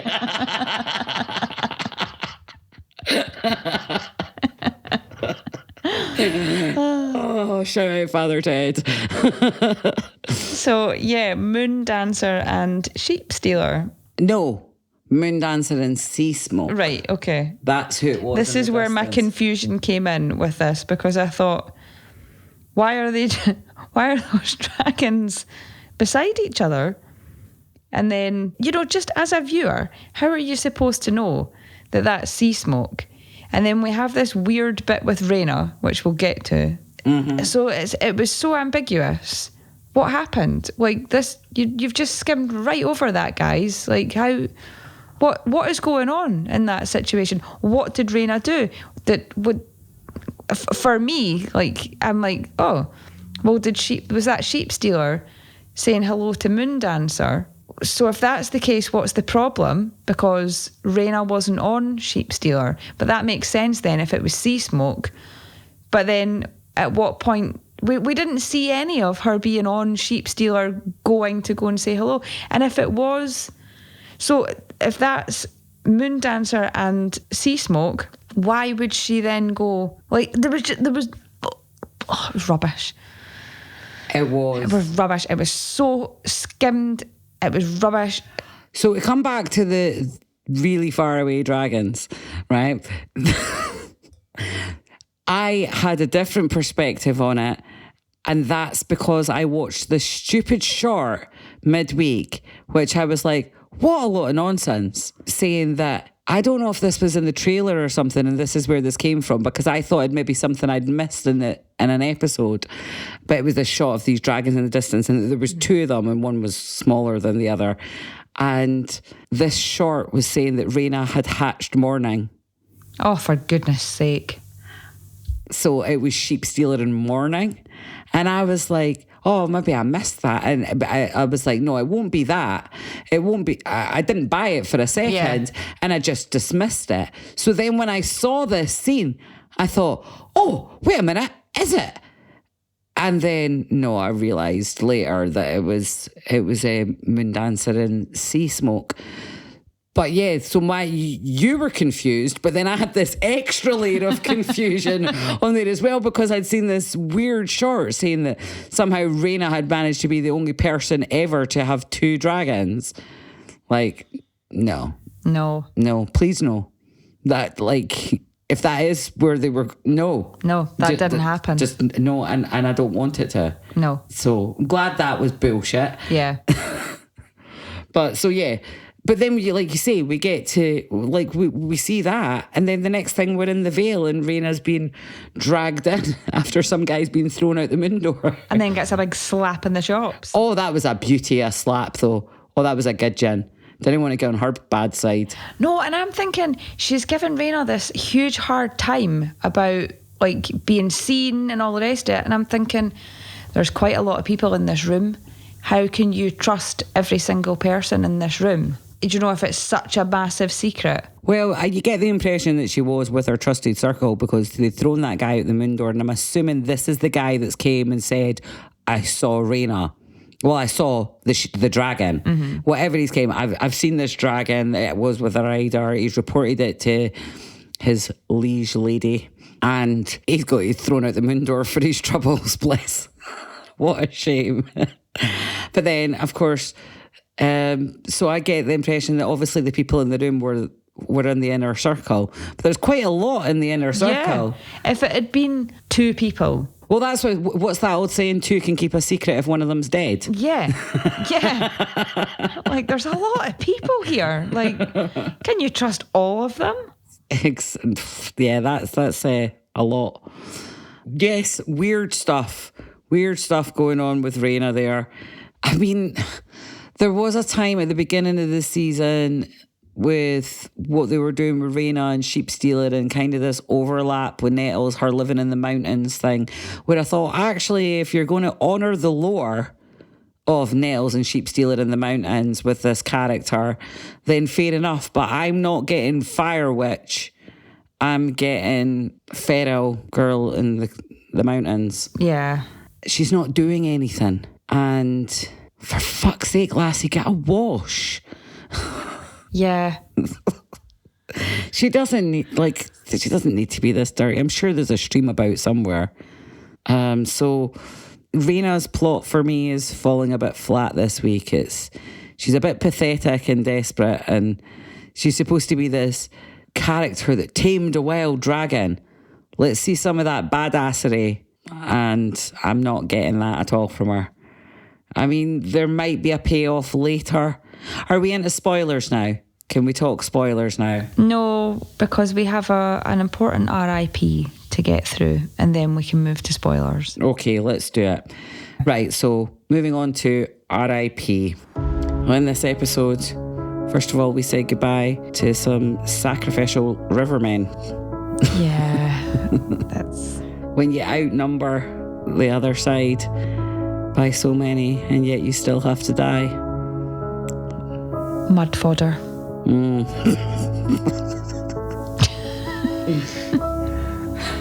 What have you got? We also said goodbye to Moondor Man. Moondor guy, yes. Whee! The veil grass.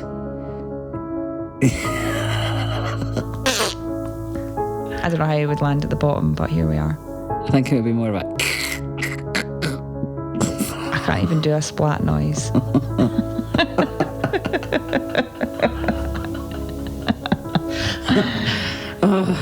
That's what we all heard one in our head as soon as you said that.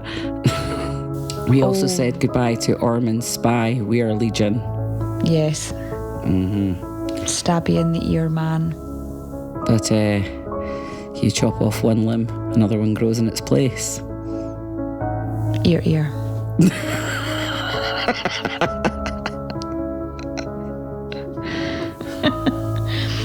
We said goodbye to the band of fake Baratheons. Oh, the fake envoy.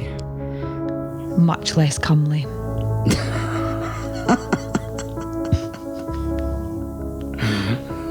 And half a if foot only shorter. he'd been prettier.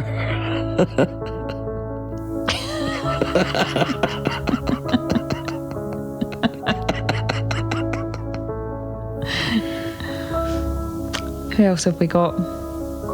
I think that might be all. Have we made it to the main man? Who's the main man? Today we said goodbye to Sir Criston Cole. Oh fuck, I never even put him in my list. That says it all, guys. That shows how much I just don't care. I completely forgot. That's funnier than any eulogy we could write. I'm going to try my best here. Go for it. He was a man who dedicated his life to proving that if you never process your emotions, eventually the entire continent will have to. He was the patron saint of I'm actually the victim. He served 2 kings, 1 queen, and 1 grudge that outlived almost everyone. The realm lost a great warrior, but it's gained a remarkable improvement in the national mood.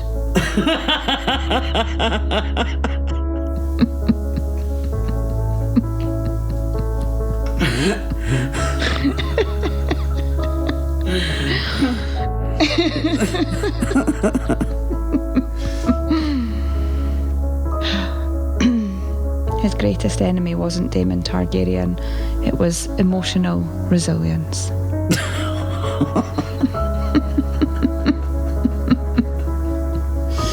May the Father judge him kindly, because literally no one else will.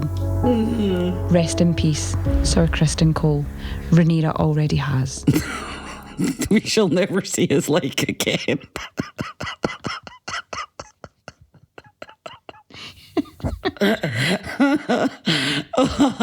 Oh, yes, that's a very good one. Oh dear. And the man died, and all I thought was, good shot. That was it. That was it. I felt nothing. Oh well, that's sad. Fabian will be missed. He will. I'm looking forward to seeing Fabian and other things. Definitely. He's got a long career ahead of him. Let's hopefully with more charisma. More than shoe leather. So, right, we're going into general side plots, and at this point, we are firmly in spoiler zone, guys. So, yeah, let's talk about Rhaena spoilers first. Okay. I don't know what it was with Rhaena. The spoiler bit I remember mentioning was, is that warm dragon egg going to be morning? Yes, you did say that. Yes, that's on a different subject, but let's do that now. Right, so first of all, is that going to be morning? No, because in Fire and Blood, Alice says that she has a dragon. So I think it's going to be that dragon. Okay. So later on, after the war's over, after Aemon's dead and everything, and people are going round trying to get Harrenhal back from Alice, Alice says that she says that she has Aemon's son, but she also says that she has a dragon. So I think it's going to be that, as opposed to mourning. They're not sticking to the book though, so that's why I thought what they've done with Rhaena's not supposed to be. Rhaena's now Nettles. Yeah. Rhaena should be a lady. Yeah. Like, she should be getting married, and that's not how this is working out. And then she should not have a thing with one of the Corbrays. She's married. She gets married off. She marries him, and then she marries someone else, doesn't she? She has 2 marriages, does she not? I can't remember. She marries a Hightower in the end, does she not? No, I think it's just the Corbray guy. Oh, hang on, I'm going to have to look that up. Carry on anyway. But yeah, if they're not going to run that with Rhaena, how are they going to bring the last dragon into it? So my thinking was, are they going to use that warm dragon egg? And Alicent is coming to Harrenhal. Alicent never goes to Harrenhal in the book. No, she doesn't. Is that dragon... So Morning isn't the last dragon? Is she not? No. Sir Arlen says that he saw the last dragon. So this is after some time. Right. He says that he saw the very last dragon, and it was a twisted and deformed thing. And at this point, for that one to be the last dragon, Morning must have already be dead. Yeah. But we're in that 20-year time gap where we don't have much information. The same as the Alice Rivers thing that we were just mentioning about the dragon she claims to have. We've got a 20-year time gap where we don't know how some of these plots resolve. And that's one of them. Bob, I wondered if Alicent takes that egg back to Jaehaera. Ooh. Oh, interesting. Jaehaera should already have a dragon, though. Not that we've seen.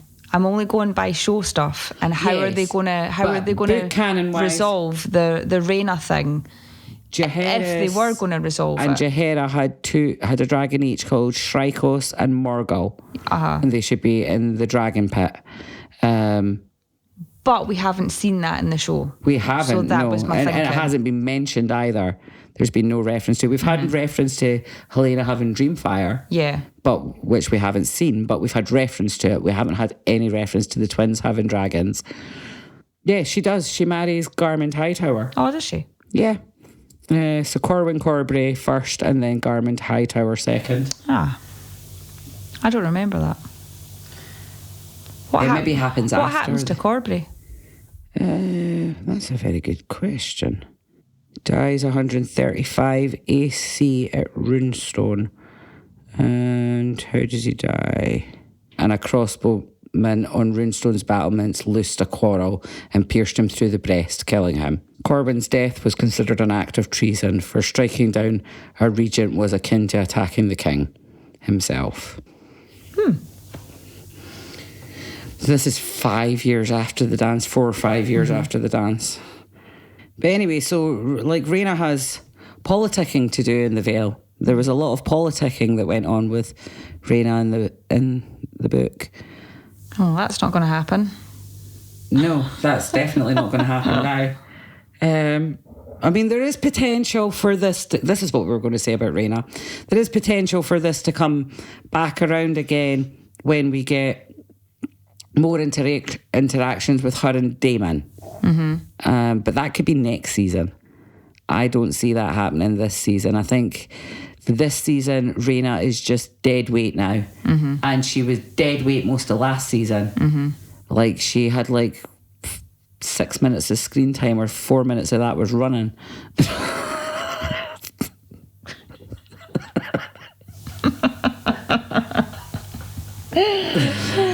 It's funny because it's true. So yeah, we'll see where this goes, but careful what you wish for, Rhaena. What's the line she says? Here it is. All my life I have yearned for a dragon, and now that I have one, I've lost everything else. Yeah, careful what you wish for.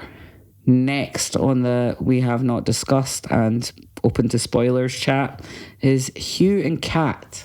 Oh, this made no sense. It was rubbish, wasn't it? It was rubbish. Second watch, it made a bit more sense when I tried to just view it from the perspective of the show and like what they're trying to do there. But I get that she thought he was dead and that terrible things happened to her on the way there and she felt she had nowhere else to go.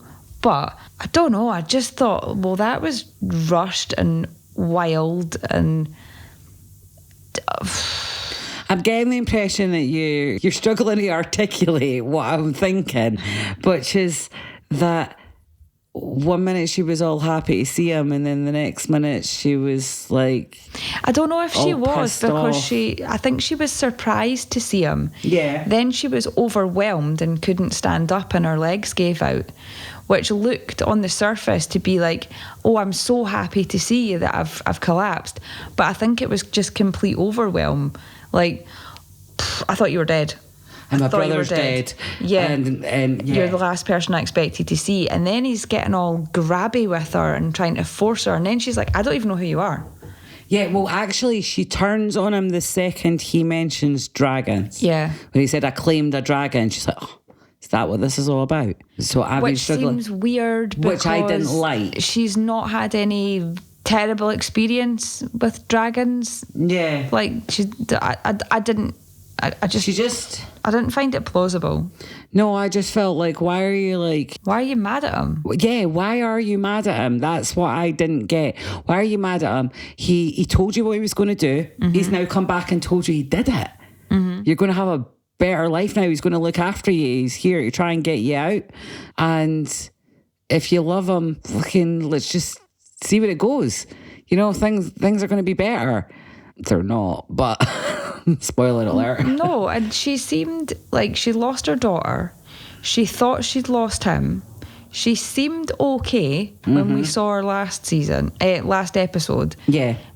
Her brother dying seems to have completely tipped her over the edge, and then seeing him has took her to a different place of crazy.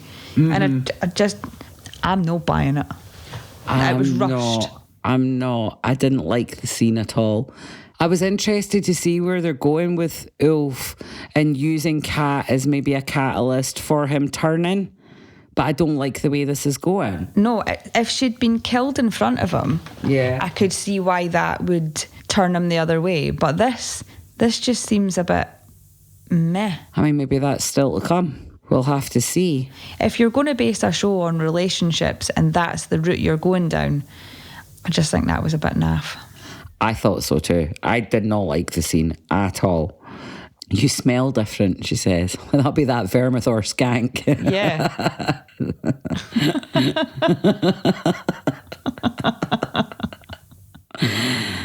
Oh dear. So yeah, I don't really have any other notes on that. Next on the why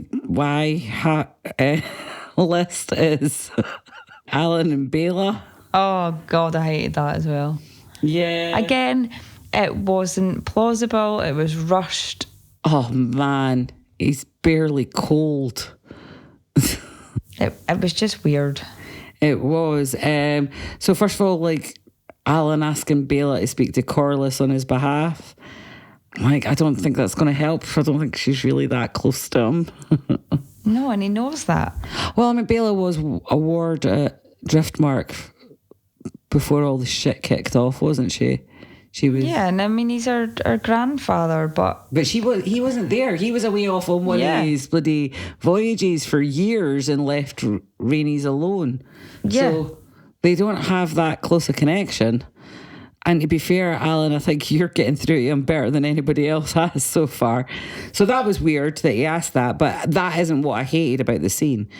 It was just this romance thing that was very rushed. First time, they had a conversation on the beach in like episode 2 or something like that. And then I haven't seen them speak again. And in the next scene, they can't, they're compelled to each other. And it was Bela that initiated it. Mm-hmm. So she takes a step towards him and he's like, no, I think you should go to bed.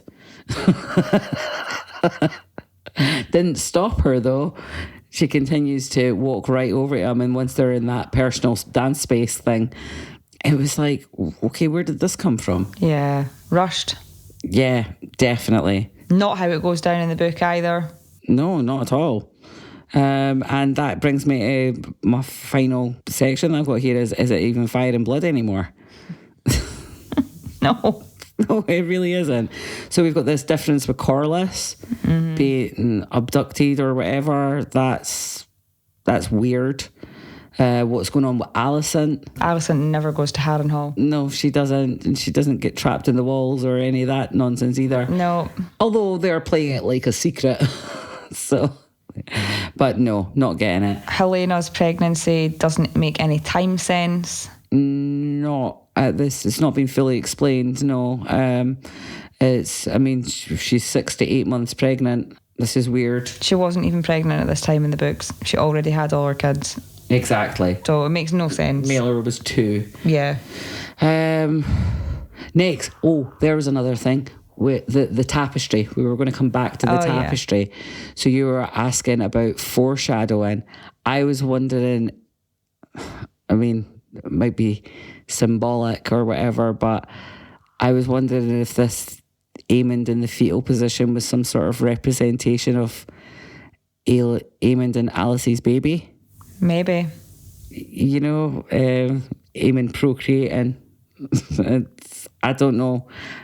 That's just what went through my head when you were saying it earlier, and I was like, save it for spoilers. But yeah, so I'm wondering if that was supposed to be the womb. Yuck. For sure. Tumbleton's all piggledy and back to front. Yep. We've talked about Rhaena. The tapestry. Yeah. What is going on with that title sequence tapestry where the person is ripped apart? Is it a child? Is it an adult? Is it a... I thought it was a child. So is that them? Is that where we're getting Maelor? Yeah, but why are they foreshadowing shit in a tapestry? They don't normally foreshadow. Normally it happens an episode after the event, the new things appear in the tapestry. But I've been looking at things all season, since about episode 2. Like there was the crowd and stuff like that. And it's just like, well, we haven't had a scene like that. So why are we seeing these small folk crowds and things? And then there's the ripping. The ripping's been happening in various different places. But on this occasion, it ripped a person apart that looked like a child. They've just gone rogue. They've gone rogue. But you do you, Ryan. Yeah, I was here for it. Now I'm completely confused. I don't know what's going on. Exactly. We started off this season saying, you do you, Ryan. We're here for it. Let's see what you've got. Well, we're 6 out of 8 in. If this is what you've got, well, I don't know if I'm here for that. I'm here to the end. I'll see it through. I'm not a quitter. It's wildly off canon at this point. It is. I don't have a problem with embellishing. Like what's going on with Aemond and Alice at Harrenhal. We don't know what went on between Aemond and Alice.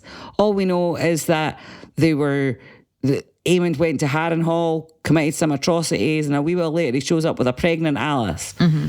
That's all we know in Fire and Blood. So embellishing on that, cool. That's cool. I'm here for that. But what's going on with Corlys is completely changing history. Yeah. I don't like this. I don't like the changing of history.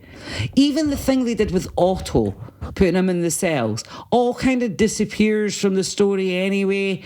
So yeah, you could almost say, yeah, that's maybe what something like that happened, because there's nothing to contradict it.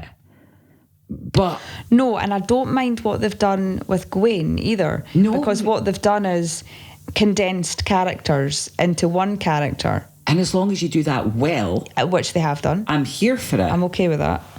And who knows, maybe they will do this thing with Corlys well. But it was just too much of not Fire and Blood this week.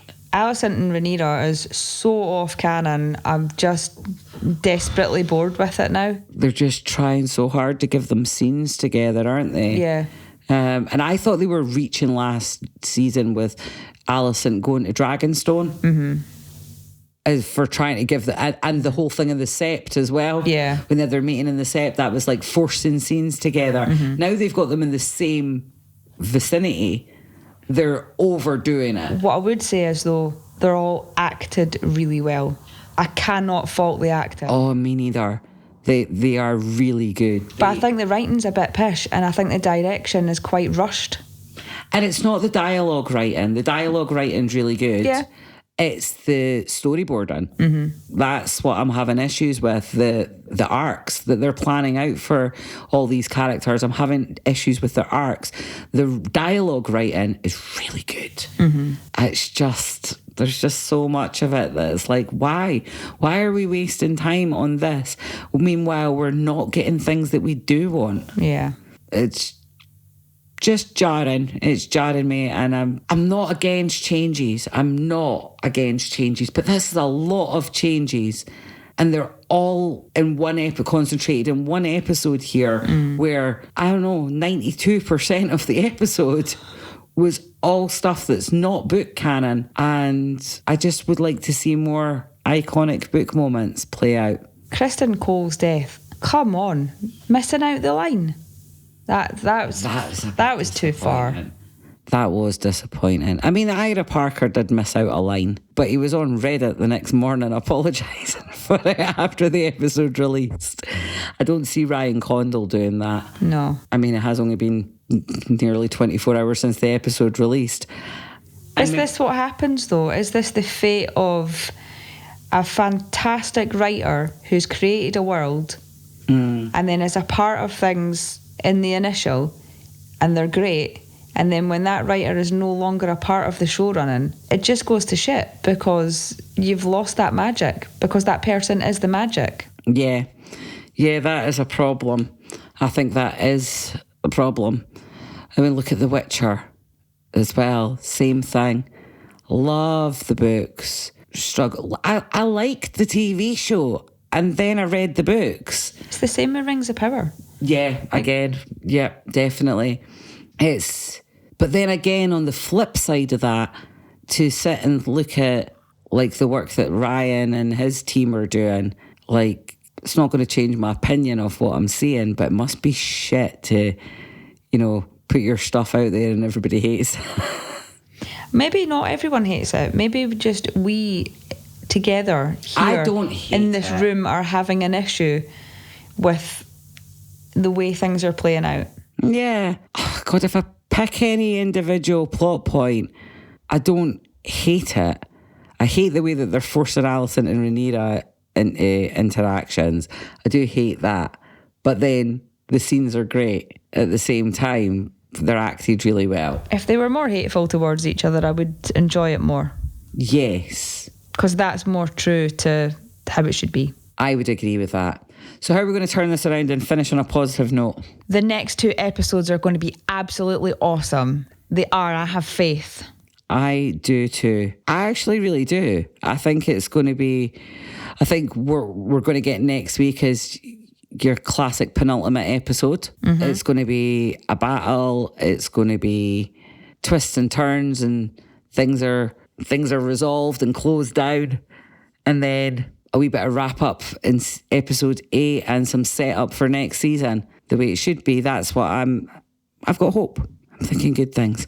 So just to wrap this up, we do have videos on the way soon. I am working on those. I have no specific dates on when they're going to be coming to you, but I'm working my way through them, and we'll get them to you as soon as possible. But let's call it a night, because this has been a long one. If you want to get in touch, head over to theunrealhour.com. You'll find all our episodes and social media links there. Give us a like, follow, or subscribe. You can also leave us a voice message. We may even use it on the show. Or just email us at talk@theunrealhour.com. And don't forget to check out our YouTube channel. And make sure that you subscribe while you're there so you never miss a video when it drops. And if you love what we're doing, you can support the show at patreon.com/theunrealhour for ad-free episodes, early access and exclusive content. Or you can buy us a coffee at buymeacoffee.com/theunrealhour. Every little bit helps to keep the show running. Thanks for listening. Until next time, keep it unreal.